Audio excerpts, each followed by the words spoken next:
Hola, ¿qué tal? Muy buenas noches, bienvenidos todos a esto que es Hagamos Números. Buenas noches, Lourdes. ¿Cómo va Agustín Datelis? ¿Cómo le va también a nuestro compañero Gustavo Idoyaga? ¿Cómo Buenas va? noches a ambos y buenas noches a toda la gente. Qué linda noche hoy, ¿no? Linda noche, lindo día, soleado. Yo linda tarde. Un poquito quemado. Linda tarde, una tarde primaveral, finalmente. Ajá. Unos veintitantos. Y lo bueno es que los próximos días también van a venir en un rango de 25, 26 grados. Del jueves después hablamos de lluvia. Falta de eso. Y de una semana en la que venimos donde en un rato les voy a abordar este tema. El clima, me imagino. Se desinfló el dólar. El dólar. Que estaba inflado. No sé si recuerdan, chicos, la semana pasada, acá, en Hagamos Números, explicamos que el valor del dólar, el paralelo, ¿no? El valor del dólar contado con líquido, el ilegal o el legal en sus versiones contado con liquidación, etcétera, decíamos y explicábamos acá, cuidado porque no tiene correlato con la realidad. Cuidado porque lo que está ocurriendo es una cuestión meramente especulativa que se pasó de revoluciones y que está marcando valores que no tienen que ver con la realidad de la economía. Y te lo explicábamos, te dábamos algunas variables para entender por qué ese valor de dólar no tenía que ver con lo que está pasando. Ahora, te pregunto, Agus, ¿ya pasó esa oleada, esa corrida? No. Todavía no. Por ahora, lo que sí está bien es que primero, el gobierno, en un rato vamos a abordar esta temática en detalle, pero el gobierno arrancó un poco más activamente sobre esta cuestión, a controlar las versiones legales del dólar alternativo, digamos, por ejemplo. Y como primera respuesta, positivas. Por ahora positivo, por ahora se achicó la brecha, en un rato te vamos a mostrar los datos. Sí, Martín Guzmán. A ver, Martín Guzmán, acordate que hace 2 semanas atrás se puso como a la cabeza de todo, el gobierno además lo puso en ese lugar y empezó a coordinar la cuestión económica, la política económica. Emitió normativas que tienen que ver con cuestiones que naturalmente serían del Banco Central, de la Comisión Nacional de Valores. Es como que se puso diciendo, bueno, la coordinación de la economía está en mí, está centrada en mí. El presidente avaló esto. La realidad es que los primeros días tuvo como algún sobresalto porque la brecha seguía creciendo. Se disparó, pero, digámoslo así, se disparó. Era sí, una escalada, en aquellos días era una escalada. La semana esta no que pasó, sino la anterior, una escalada que, acordate que termina el viernes, ¿no? Este último, el anterior. 190 y... Casi en 200, 197. Y en el interior del país que arriba de 200. Yo hablaba... pero se desinfló esta semana y ahora en unos minutos vas a hablar de esto. En un rato nos vamos a meter a fondo con esto. Pero ahora cuéntenme ustedes, Lourdes, ¿qué tenés? Bueno, luz verde. Resultado exitoso. ¿Se acuerdan de la prueba piloto en Bariloche? Sí. Finalmente fue tan exitosa que se amplió una semana más. Toda esta semana también va a estar vigente. Se ampliaron algunas localidades para el turismo y también se da en el mismo momento en que se habilita la llegada de turistas de países limítrofes a nuestro país. Es una buena alternativa, una buena señal para lo que puede ser la temporada 2021, sobre todo porque el dólar para nosotros, si bien es caro, el que viene de vacaciones es competitivo, es súper atractivo. Es un regalo, viene con dólares, cambia. Los vende en el informal, en el blue, ¿no? Bueno, para que le sea regaladísimo. Bueno, pero esperemos que lo si compra con tarjeta, entra en el circuito formal, ¿no? Ojalá que lo venga a cambiar en el banco al dólar. Sí, bueno, tiene mucho incentivo a no hacerlo. Ahí dudo. Bueno, pero chicos, con tarjeta, no, Agustín, con tarjeta. Pero yo no puedo estimular a que vengan a cambiar en el ilegal, No, chicos. no, estimular nada. Pero bueno, el tipo se estimula solo. En cualquier caso, esto va a generar un ingreso de divisas. Los protocolos ya están activos, los hoteles están celebrando, gastronomía lo mismo. Y de alguna manera es una prueba piloto ampliada, sin llamarlo de esa manera, para lo que va a ser la temporada que viene. Tenemos que acostumbrarnos. La nueva normalidad ya llegó, no tenemos que esperarla. Es esta, el virus se queda. Ojalá que la vacuna sea próxima. Algunos están hablando de Sputnik, la rusa, que podría estar antes de fin de año. Bueno, la provincia de Buenos Aires está activando un protocolo para empezar a vacunar cuando den luz verde, pero es un primer buen paso para el sector del turismo, que es uno de los más golpeados, no en Argentina, sino a nivel global. Y una aclaración antes, el sector del turismo es muy importante para la economía, tiene un peso importante en el Producto Bruto y en esta temporada que viene ahora hay muchos argentinos, muchos ciudadanos que dependen del turismo, con lo cual esto está buenísimo, pero a todos aquellos que formamos parte de la sociedad, esto es con responsabilidad, y esto lo marco porque veía imágenes de algunos lugares durante ahora este fin de semana, algunos boliches de fiestas, ¿cómo se les llama ahora? Boat, es muy antiguo. No.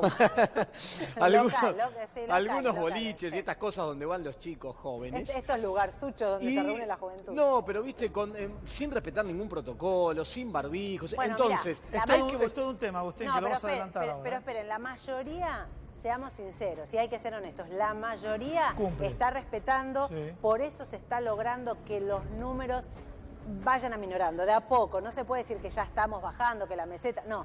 Estamos mejor del peor momento. Lo que pasa es que se puede venir una oleada y eso viene con el tema de bus. Sí, por supuesto. ¿Por qué, Agustín? ¿Por qué, Lourdes? Porque el virus contraataca en Europa. Digo contraataca en Europa. A ver, tenemos récord de contagios, récord de muertes, indicadores de contagios altísimos y no tanto de muertes. ¿Por qué? Porque hay un diferimiento de 30 días.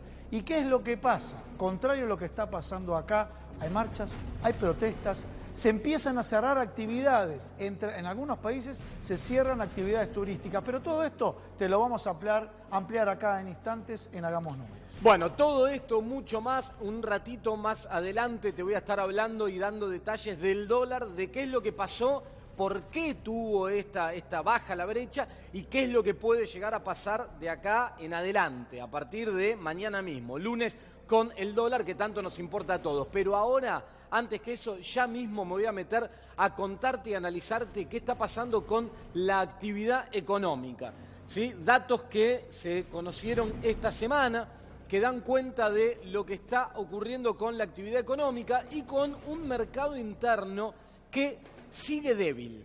Está dando señales de cierta debilidad. Acordate, para refrescar un poco esto, que todo lo que tiene que ver con la actividad económica, la producción, el consumo, etcétera, se derrumbó en plena pandemia, con el inicio de la pandemia. Los meses de abril y mayo tocaron niveles piso, inéditos por la magnitud de la caída que tuvo la actividad. Después empezó un rebote natural vinculado con la circulación, los protocolos, algunas actividades más, otras actividades menos, empezaron a volver a la normalidad. En un rato vamos a estar entrevistando, ya mismo te voy a contar, y vamos a ver un caso muy importante dentro de lo que es una industria clave para Argentina, que es la industria automotriz. En un ratito vamos a estar conversando y ya te voy a contar con quién.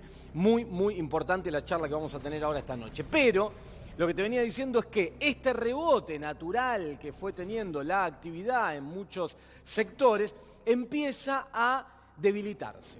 Vos mirás los indicadores oficiales y ves cierta debilidad. Y esta semana se conocieron algunos datos, mirá, arranquemos por los primeros que tenemos para mostrar, que tienen que ver con un relevamiento que hace el INDEC, el Instituto Oficial de Estadísticas, en este caso sobre las ventas en supermercados y en centros comerciales. Ventas minoristas, esto habla de la fortaleza o la debilidad del mercado interno, del consumo interno, que cada uno de nosotros vaya y consuma más o menos. Fíjate lo que ocurrió. En el caso de los supermercados se observó, esto es en cantidades, ¿sí? Acá no tiene nada que ver subieron o no los precios, estas son cantidades vendidas. Fíjate, 5,7% de caída anual, es decir, como está medido esto, es en el mes de agosto contra el mismo mes del año pasado. 5,7% de caída, ¿sí? O sea, sigue cayendo las ventas. Además, supermercados, estamos hablando de productos esenciales, básicos, mayormente alimentos. Después, en los centros comerciales, bueno, acá sigue habiendo indicadores que alarman.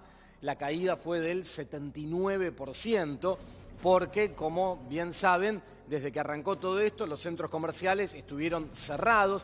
Recién en algunos lugares, por ejemplo acá en la ciudad de Buenos Aires, hace pocos días atrás empezaron a reabrir, a habilitarse, pero todavía hay también temor por parte del público, sobre todo en aquellos que son a puertas cerradas, donde no se está yendo masivamente. Se combinan las dos cosas, se combina la circulación del virus, la precaución por parte de cierto público y también el impacto económico que tuvo todo esto de la pandemia, que golpeó muy fuerte en el bolsillo de muchísimos sectores y que eso explica también que en el caso de los centros comerciales, que no son productos esenciales como pueden ser los alimentos, la caída todavía sea muy marcada. Vamos a ver ahora con la apertura de las últimas semanas qué muestran los próximos indicadores. Pero para seguir adelante con esto, fíjense, más caídas que tenemos. Septiembre del año 2020, las ventas minoristas marcaron una caída del 10% anual y acumulado en lo que va del año casi un 28%. Esto es una caída muy, muy fuerte, pero miremos la dinámica de todo esto, la película, cómo es que viene ocurriendo esto a lo largo del tiempo. Mostremos el siguiente. Mirá, esto que tenemos acá es un dato de la Cámara Argentina de la Mediana Empresa, la CAME, que lo que releva es un conjunto muy grande, que hace mucho tiempo que lo siguen de cerca, que tiene que ver con las ventas minoristas, ¿sí? Todo el conjunto en diferentes rubros, son muchos los rubros a los que apunta esta medición, pero ¿qué es lo que ocurre con las ventas minoristas? ¿Por qué tomamos esto, que tiene un montón de numeritos? La idea no es que le presten atención a los numeritos porque se hace muy engorroso. La idea es que vean que esta serie, que está tomada desde enero de 2018, marca sistemáticamente registros negativos. Solo se ve un pequeño dato positivo en febrero de este año, 2020. Esto da cuenta, acá no había pandemia, no había virus, no había nada. No había nada, no, había un montón de cosas, pero no virus. Esto da cuenta de una caída que fue teniendo a lo largo del tiempo las ventas minoristas que respondían a una debilidad en el mercado interno, a un poder adquisitivo que se veía resentido periodo tras periodo, a una recesión que la Argentina empezó a sufrir a principios del año 2018, ¿sí? Y que se iba profundizando y que marcaba esto. Es muy raro que esta serie de ventas minoristas tenga un periodo tan extenso de variaciones negativas y negativas y negativas una tras otra. Vos pensás que cuando estas son variaciones de un mes contra el mismo mes del año anterior. Vos pensás que cuando tomás, por ejemplo, en abril de 2019, 10,3 negativo, te estás comparando contra abril de 2018 que ya habías caído 5, ¿sí? O sea, es un derrumbe que va para abajo en una forma de bola de nieve y no para. Lo que ocurrió este año, cuando se apuntaba a recuperar el poder adquisitivo, que era la estrategia que traía este equipo económico para dinamizar nuevamente la demanda a través del consumo, en febrero tuviste esta recuperación leve de 1,4 y después el palazo de la pandemia, lo que todos conocemos. El derrumbe a partir de marzo, abril, mayo, con caídas insólitas, inéditas, nunca vistas, 50 y pico % de caída. Lo cierto es que hoy por hoy, si uno mira la evolución mes a mes, bueno, puede tomarse de cierto optimismo, las caídas son menores. Lo cierto es que todavía, con una base de comparación muy baja como era el año 2019, estamos con registros de caída muy importantes como este 13,6 que observamos para el último dato acá de agosto que mide esta serie. Pero avancemos con el siguiente para terminar de entender un poco esta película de lo que está pasando con el consumo y con la economía real, y tiene que ver con el salario, ¿sí? El poder adquisitivo, la evolución de salario en relación a los precios. Y lo que vino ocurriendo, esto está hecho desde que arrancó este año, es que como durante el periodo del gobierno anterior de Macri los salarios venían creciendo por debajo de los precios y eso debilitaba el mercado interno, lo que se intentaba, a lo que se apuntaba, era justamente a revertir esto, a que los salarios empiecen a ganarle a los precios, contener de alguna forma la inflación con algunos programas específicos y trabajar en una recuperación de los salarios para que eso motorice el consumo. Esto había tenido efecto de manera muy marcada en el mes de enero. Fíjate, la serie de salarios, que es esta línea azul que mide el INDEC, había subido un 6,4, estos son datos mensuales, mientras que la inflación mensual había sido de 2,3. En febrero también los salarios estuvieron por arriba. Cuando viene la pandemia y el impacto de esto, se revierte esta situación.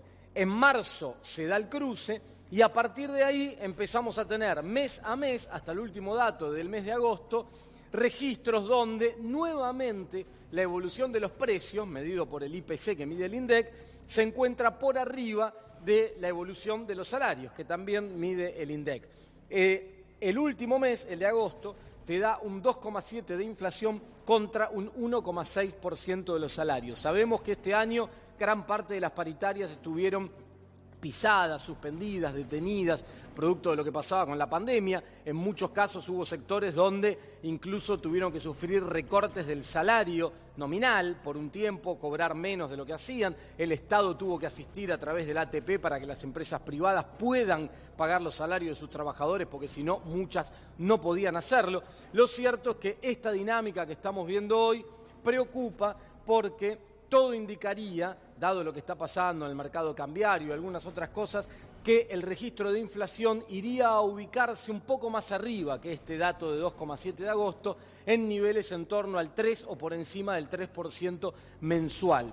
Sin embargo, por ahora hay muchas restricciones para que los salarios acompañen estas variaciones, con lo cual es muy probable que sigamos teniendo esta tendencia sobre el poder adquisitivo de un salario que viene muy golpeado y que resulta clave revertir esta situación para dinamizar el consumo, motorizar la demanda y recuperar lo antes posible el crecimiento económico. Quédate acá en Hagamos Números, que ya te voy a contar la nota que tenemos ahora mismo nomás, acá en Hagamos Números. Dale. Atilra es artífice de un proyecto solidario, colectivo y social. Es una realidad que crece, se desarrolla, vive y se multiplica, pero sobre todo permanece en el tiempo. Atilra, más de 70 años sembrando de sueños el camino. Cuando la salud está en peligro, el único remedio es la justicia. Si en las provincias se derogan las leyes sanitarias, las farmacias de barrio pueden desaparecer. Decile no al monopolio. Es un mensaje de la Confederación Farmacéutica Argentina, a favor de la ley, a favor de la salud.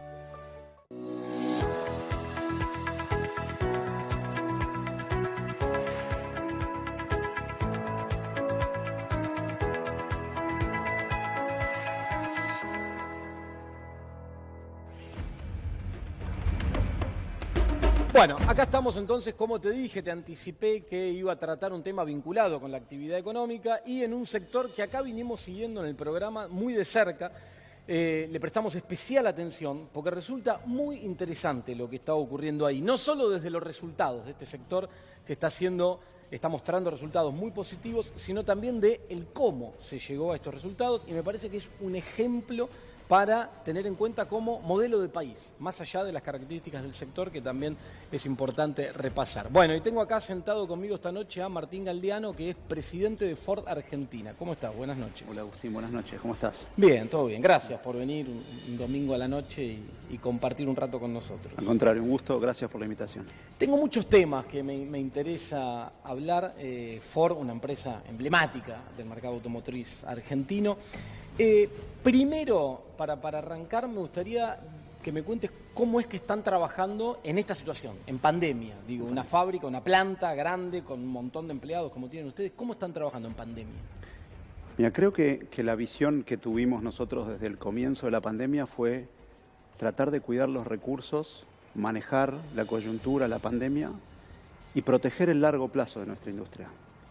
Entonces vos mencionabas, te escuchaba en el bloque anterior hablando de la economía. Nosotros paramos la producción el 20 de marzo junto con el aislamiento.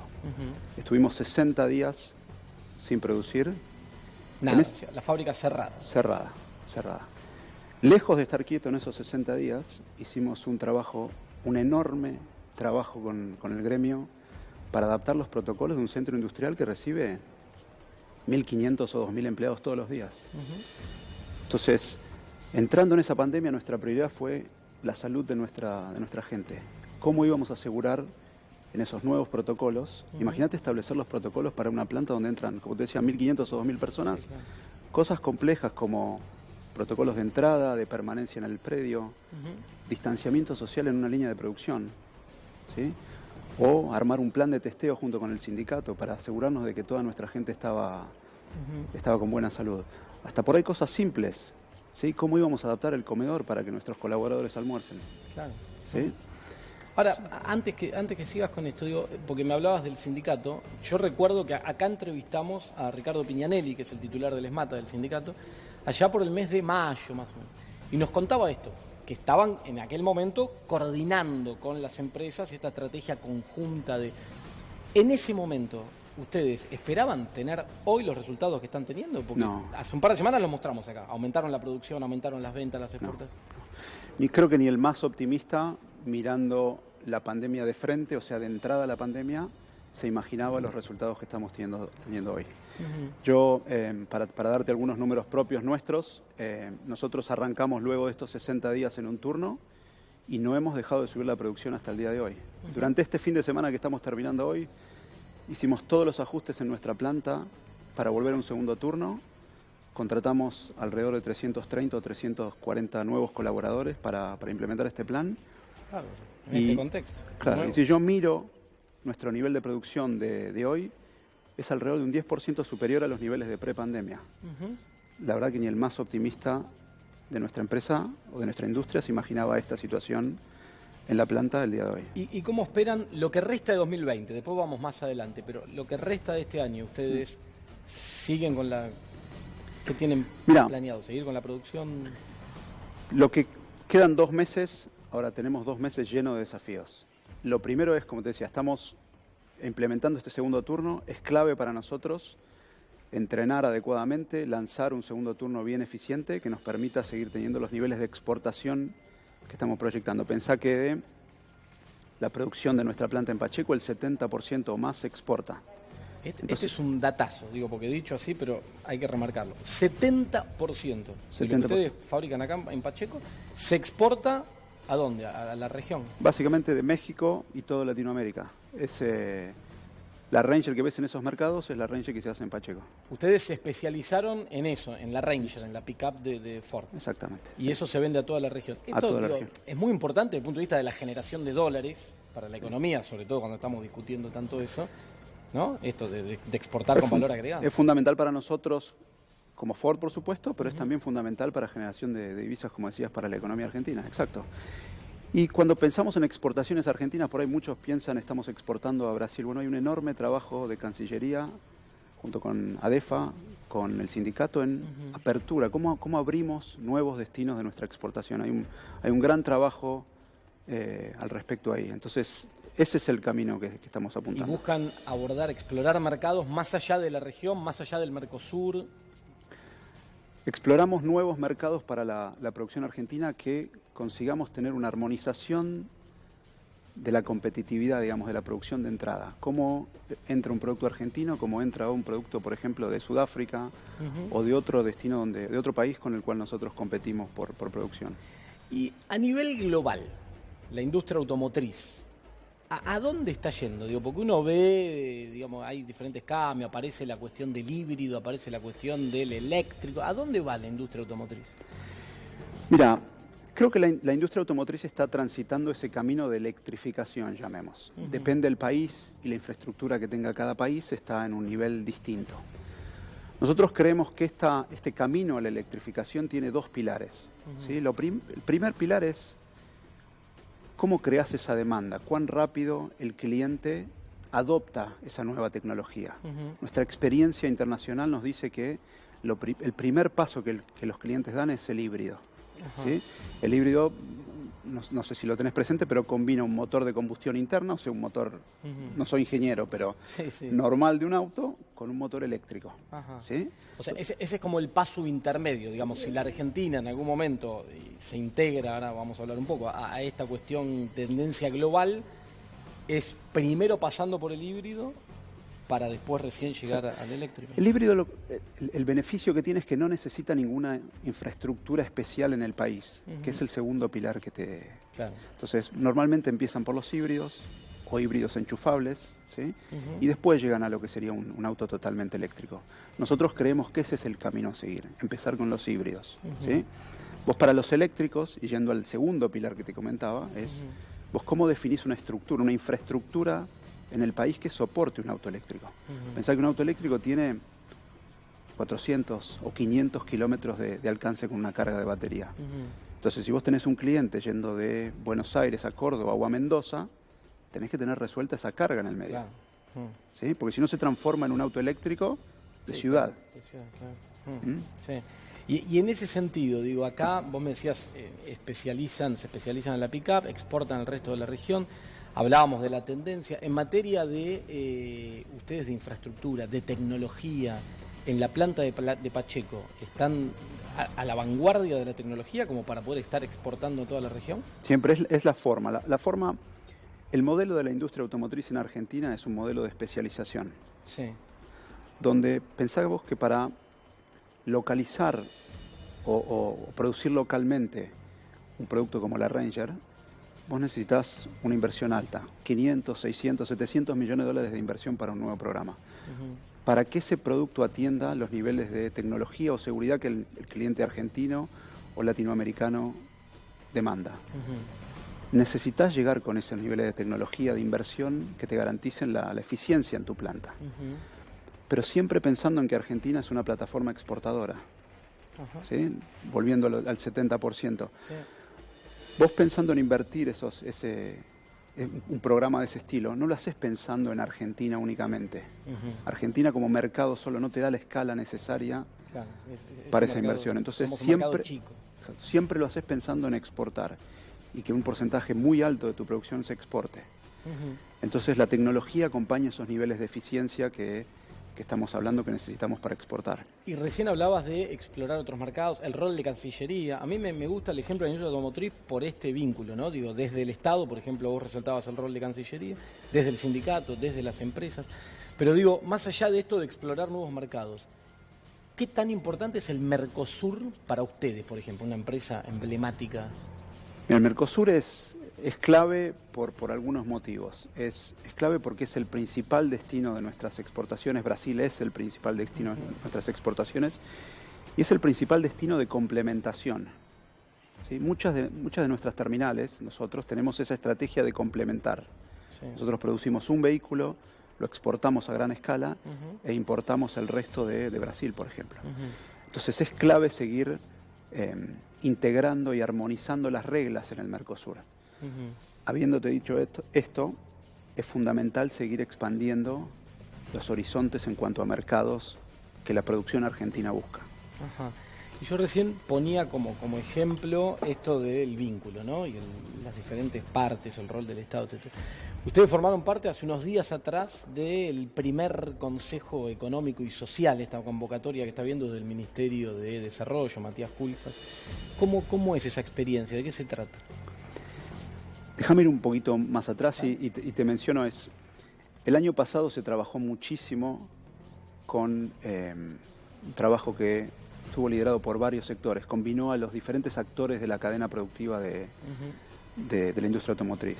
Entonces participó el sindicato, o los sindicatos debería ser porque lo lideró ESMATA, pero también participó la UOM, participaron todas las terminales, participó la industria autopartista, inclusive concesionarios, definiendo lo que era la visión, se llamó Visión 2030 de la industria automotriz. ¿Qué es lo que queremos en términos de políticas sectoriales? ¿Cuán estratégico vemos la industria automotriz de cara al futuro? Ese trabajo, un enorme trabajo, se le presentó al presidente Fernández en diciembre y empezó a ganar mucha atracción. Por supuesto, cuando nos golpeó la pandemia es como que eso quedó un poco en un segundo plano, pero esta mesa que vos mencionabas lo que está haciendo es reactivar esas discusiones sectoriales de la Visión 2030.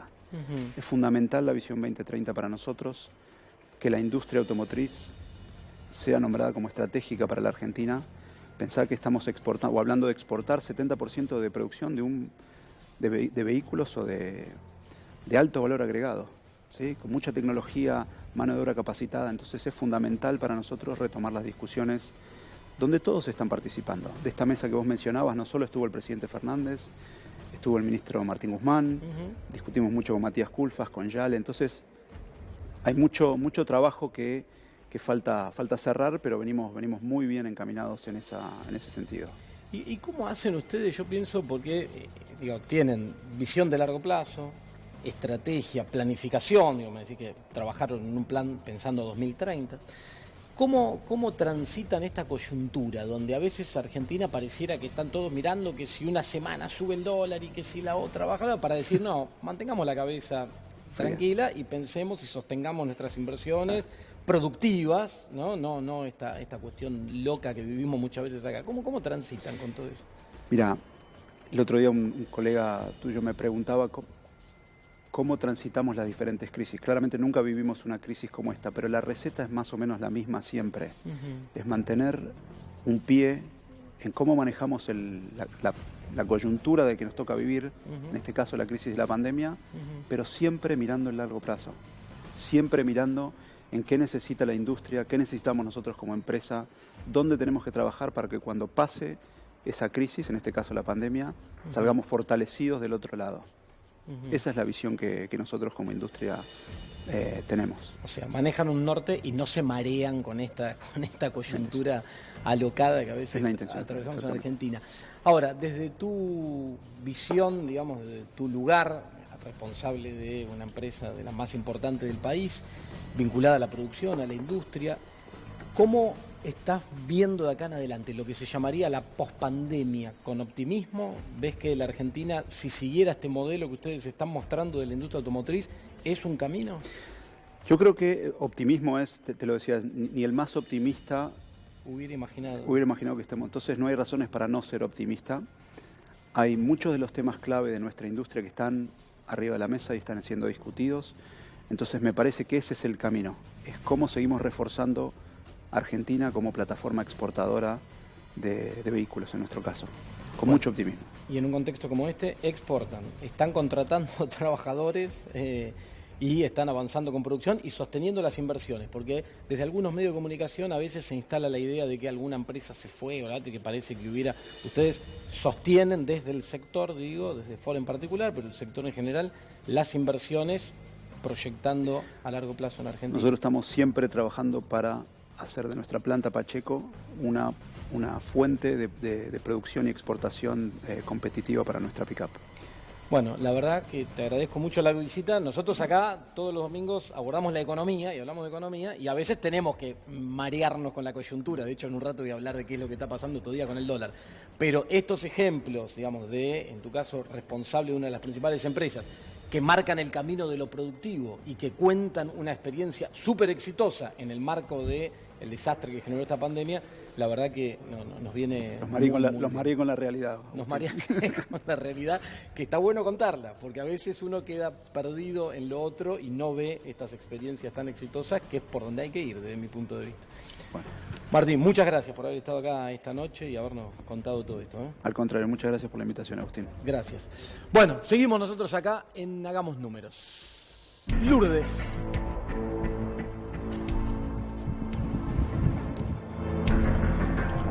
Bueno, el virus contraataca. El virus contraataca. A ver, Europa en estado de alerta. ¿Sabes por qué? Mirá estos puntos, ¿no? Terrible, terrible, terrible. ¿Pero por qué? Porque hay los casos, nosotros estamos sorprendidos con la cantidad de casos que tenemos acá. A ver, promedio, nuestro país. Y promedio, a ver, tomemos Inglaterra, arriba de 30.000, Italia, alrededor de 30.000, Francia igual. Pero los muertos tienen un indicador menor. ¿Y por qué digo esto? Porque sabemos que se multiplicaron, solamente en 3 semanas aumentaron un 700%. A ver, lo cierto es que Europa ya está viviendo esta nueva ola, incluso se está hablando de una mutación del virus. Sobre todo en España, que se estuvo analizando el comportamiento, es una nueva cepa, una mutación, y las alertas se dispararon, Gustavo, porque las vacunas que se están desarrollando, ¿van a servir o van a perder vigencia? Lo que dicen es que van a ser efectivas porque trabaja sobre uno de los componentes, sobre la proteína. Sobre la proteína, trabaja sobre la proteína, dijeron los infectólogos. Sin entrar en detalle, porque la gente dice, bueno, ¿y qué sé yo? ¿Cómo es eso? ¿Cómo funciona? Lo cierto es que todo indica que van a funcionar. ¿Qué está pasando con la cantidad de casos? También los gobiernos están tomando decisiones de volver al confinamiento, no tan estricto como el de marzo, abril y mayo, pero sí están cerrando las puertas. Ahora vamos a comentar uno por uno, pero ¿sabés lo que se está dando? Y se está dando a nivel internacional. ¿Te acordás las marchas anticuarentenas que hay acá? Bueno, en Europa hay marchas anticuarentena.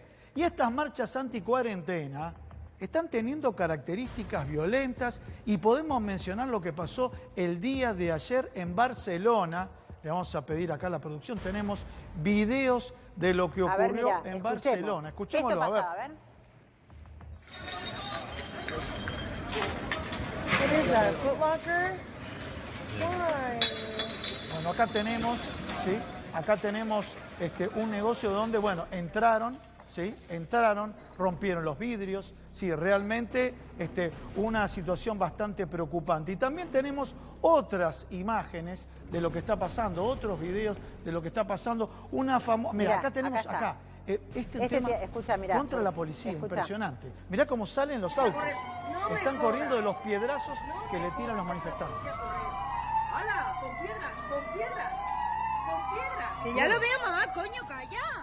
Con piedras. ¿Esto cómo es? Empiezan a darse las concentraciones que están violando la normativa, porque recordemos que hay varias regiones de España que están literalmente encerrados. Con estado de alerta, lo llaman estado de alerta. Exacto, violando las normativas del gobierno nacional. La policía quiere ir a dispersarlos y los terminan corriendo a piedrazos. Sí, y también tenemos la tienda Decathlon. En Decathlon se llevaban las bicicletas, se llevaban, viste, los...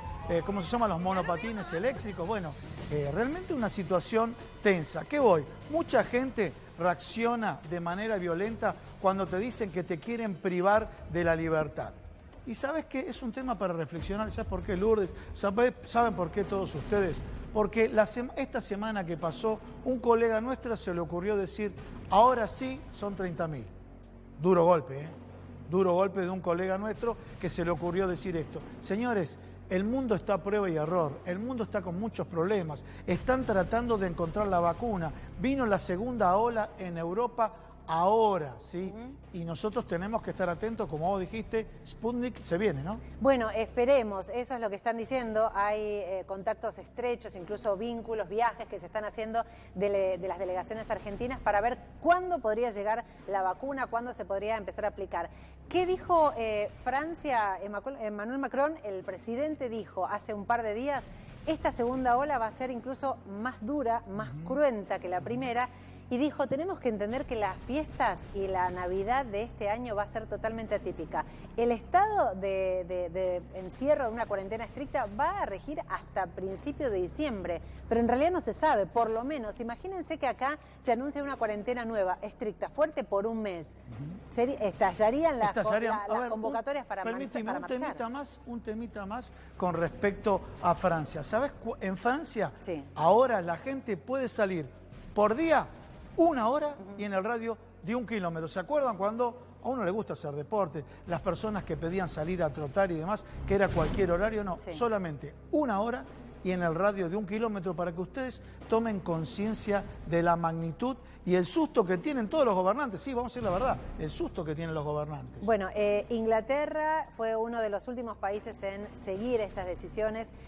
Trataron hasta último momento de evitar hacer una marcha atrás, pero la cantidad de contagios se está desbordando otra vez la capacidad de los hospitales y por eso lo que están diciendo es que Francia fue el primero que avanzó en la decisión de hacer un confinamiento mucho más estricto, pero lo siguieron también Portugal, Alemania, Austria, insisto. Estamos hablando de los países que a veces son tomados como ejemplo acá y esto nos tiene que dar un parámetro de las medidas que tenemos que tomar para evitar que en unos meses una segunda ola llegue a nuestro país. Conciencia total, cuidar, no tengan esa conducta... No aflojar, que no tengan esa conducta anticuarentena. Otro dato, Alemania a partir de hoy dejó de recibir turistas. Alemania, que es uno de los casos, un ejemplo icónico. Bueno, mencionaste muy bien vos el tema de Inglaterra, el tema de Italia. También hubo conflictos y protestas en Florencia. Realmente es lo que está pasando en Europa y por eso un llamado a la conciencia. Y una buena noticia. Buena noticia. A ver, hay una app y hay una tecnología que se aplicó para el Alzheimer que en función de la tos pueden detectar una enfermedad. Bueno, la están aplicando para el caso de COVID, incluso para los asintomáticos. Acá están haciendo testeos en la ciudad de Buenos Aires, todavía no se implementó, pero nos pareció oportuno comentarle. ¿Qué quiere decir? Viste que mucha gente dice no. ¿Por qué? Porque hay un comportamiento que tiene la tos que determina, como a través de la inteligencia artificial, ¿Cómo reaccionan los distintos organismos de los contagiados versus los no contagiados? Es algo que tiene una tasa de efectividad para el caso del Alzheimer de un 98%. Y ahora las pruebas que se hicieron acá en nuestro país, la tasa de efectividad es alta, es del 80%, pero bueno, lo comentamos como todos esos avances tecnológicos que se están generando para esta pandemia que realmente nos tiene bastante preocupados. Bueno, cerramos con este tema.